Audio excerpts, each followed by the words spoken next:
My heart didn't think it was, but it went good. But many pilots are dodging heavy Iraqi fire. We saw some air-to-air, and we saw some ground-air, and we saw a lot of AAA, and we worked for our money last night. Tonight, however, this Saudi Tornado pilot told of decreasing anti-aircraft fire during his mission. Smooth evening, was quiet and well.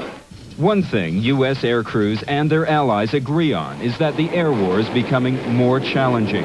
Dogfights with MiG and Mirage aircraft indicate the Iraqi Air Force is still a threat. And F-117 stealth planes are leading the top air priority, finding and destroying Iraq's mobile Scud launchers. The pilots say the search is difficult. Ironically, some of the Scud launchers were spotted by journalists evacuating Iraq today. About 150 kilometers from the Jordanian border, we came across, as we're driving along a secondary road, we came across 3 Scud missile mobile launchers heading past us, heading east away from the Jordanian border. In the stepped-up effort to guide aircraft like the A-10 ground attack jets to the launchers, Bronco observation planes have been flying over Iraq. One was shot down yesterday. Still, coalition forces have the upper hand in number and technology.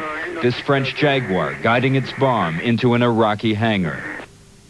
Bravo, Victor. Bravo, Victor. Once again, in slow motion, the laser-guided bomb hits home.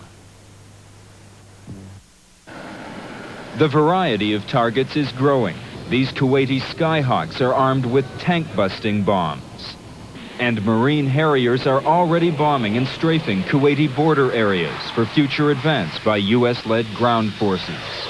Could be anything from artillery positions to troop emplacements, trench lines, bunkers. Could even be armored units that might be up ahead. F-111s and B-52s have turned their attention to Saddam Hussein's top-line army divisions. The air war could continue another 2 weeks to further weaken Iraqi ground defenses. Down yesterday, they are Clifford Acri, who is 39, and 46-year-old Guy Hunter. That brings to 9 the number of American airmen missing since this attack began. And as the search for Scud launchers and other targets continues, the pilots know there will be more. Garrett?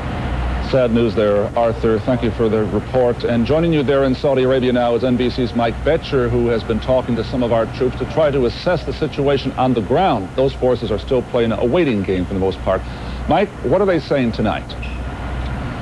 Well, Garrick, right now all of the attention is focused on fighter jets and guided missiles. But out in the desert, scores of American men are dug in and waiting. Somewhere up there, another cocky pilot in a flashy jet is headed towards the war. Lieutenant Caney, how you doing this morning? I'm all right. Airborne. The grunts, as the ground troops sometimes call themselves, know it will take more time and more lives to get where they're going if the ground war begins. They figure the sooner they get the order to attack, the sooner they'll be able to say farewell to life among the scorpions and snakes.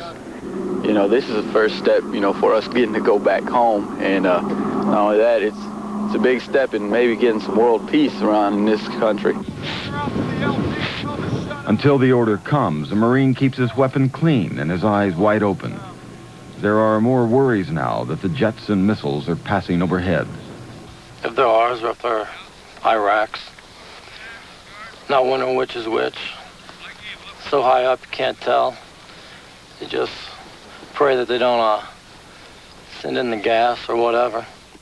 Out here, a Marine's feeling of security runs only as deep as his foxhole, where he sometimes can feel the rumble of distant explosions.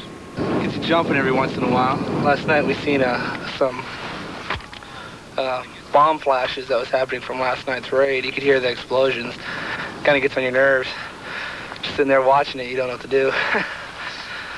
But just gotta suck it up.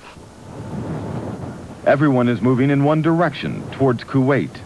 Every day, more soldiers are sent towards the front line.